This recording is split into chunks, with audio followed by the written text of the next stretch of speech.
It's definitely bubbling up again, and you have the shutdown ending. So everyone is almost back to school on Monday after the longest shutdown in US history, which is obviously something that the White House is quite happy they've ended. But at the same time, it does mean that you're heading to a few clashes over what's happening with Jeffrey Epstein and the files, which means Trump's going to have to face this head on. So you now have in Congress, we're expecting a vote on Tuesday to release the Epstein files, and we expect that to pass Republicans to vote against what Donald Trump would want them to do. The Times and Sunday Times Washington editor Katy joins me to chat about the latest from DC and Donald Trump saying he's going to sue the BBC for up to £5 billion.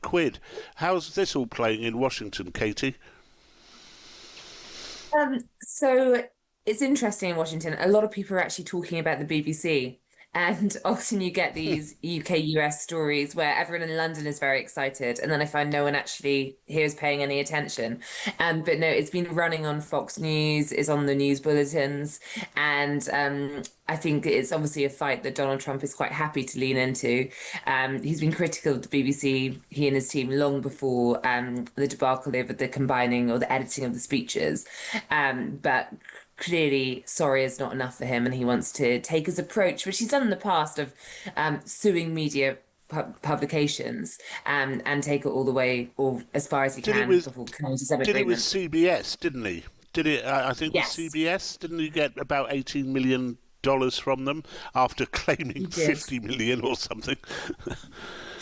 Exactly, and of course he prides himself that art of the deal. So I think the headline figure isn't what he actually is probably expecting to get, but is there some kind of settlement? And you mentioned that case, but with various ones, he often takes the money for his presidential library, so it's used as a donation to build for that in the future. But he didn't like a Kamala Harris interview during the election because he thought that it had been edited to make her seem more eloquent than she was. And that led him to sue. Must have been a very clever sub-editor with that one, but there we are. How are the latest Epstein emails going down over there?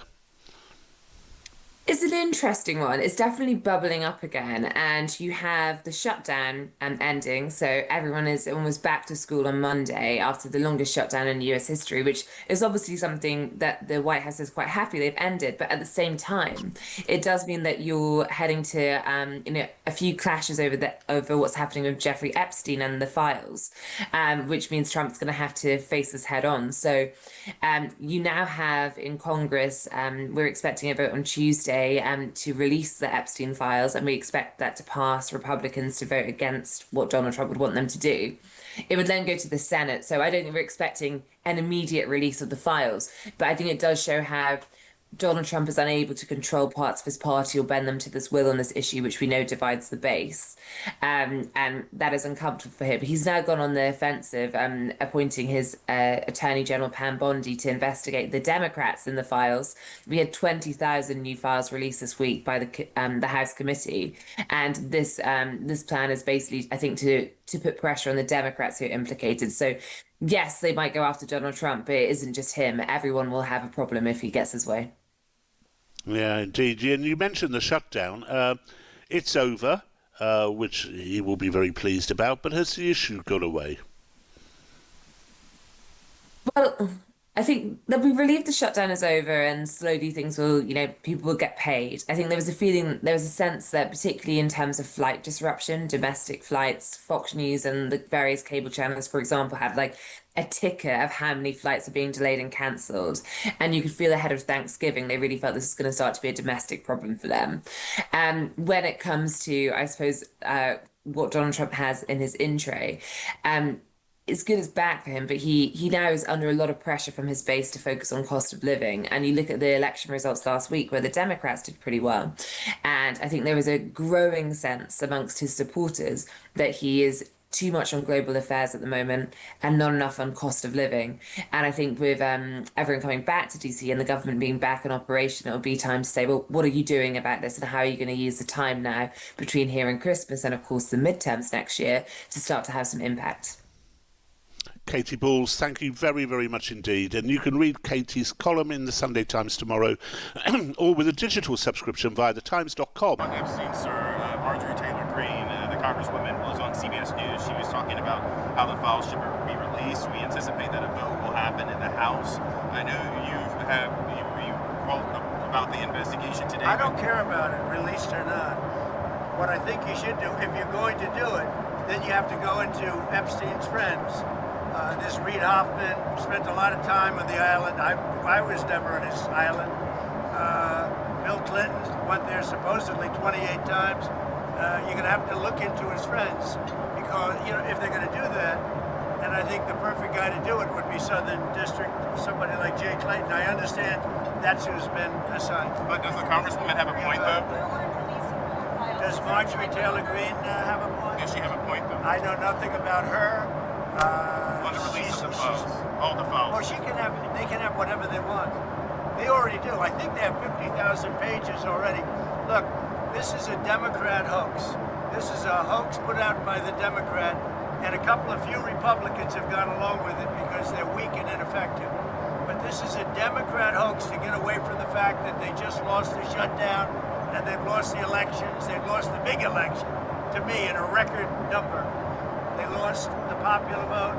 They lost the swing states. They lost everything. I think it was 312 to 220 something. So this is a way of not talking about that. It's a hoax. This is no different than Russia, Russia, Russia. And it's headed up by Democrats and some very weak Republicans. I was just wondering if you have a timeline. Very few. Did the president ever spend hours at Jeffrey Epstein's house with a victim? These emails prove absolutely nothing other than the fact that President Trump did nothing wrong. And what President Trump has always said is that he was from Palm Beach, and so was Jeffrey Epstein. Jeffrey Epstein was a member at Mar-a-Lago until President Trump kicked him out because Jeffrey Epstein was a pedophile and he was a creep. And this email you refer to with the name of a victim that was unredacted now and has since been reported on in this room, so I will go ahead and say it, Virginia Giuffre. And it was CBS's own reporting, Ouija, that recently wrote that Miss Giuffre maintained, and God rest her soul, that she maintained that there was nothing inappropriate she ever witnessed, that President Trump was always extremely professional and friendly to her. And so I think it's a question worth asking the Democrat Party, and you should all go ask them after this briefing, of why they chose to redact that name of a victim who has already publicly made statements about her relationship with Jeffrey Epstein and is unfortunately no longer with us. Mary. Thank you, Galen. Two questions on this. In the interest of transparency, why not just go ahead, release the full files on Epstein, get this all over with? This administration has done more with respect to transparency when it comes to Jeffrey Epstein than any administration ever. In fact, this administration, the Department of Justice, has turned over tens of thousands of documents to the American people. We are cooperating and showing support for the House Oversight Committee. That's part of the reason you are seeing these documents that were released today, because of the House Oversight Committee's and Republicans' efforts to get these out to the public. This administration also moved, the Department of Justice also moved to unseal grand jury testimony, which we know, unfortunately, a judge declined those requests. So this administration has done more than any, and it just shows how this is truly a manufactured hoax by the Democrat Party. For now, they're talking about it all of a sudden because President Trump is in the Oval Office. But when Joe Biden was sitting in there, the Democrats never brought this up. This wasn't an issue that they cared about. Some Democratic members of Congress have invited Britain's former Prince Andrew to testify on the Epstein scandal. I was just wondering if President Trump thinks that former Prince Andrew should indeed come and testify to Congress on that. I haven't spoken to him about that specific matter, but I can ask him and get back to you. Thank you, everyone.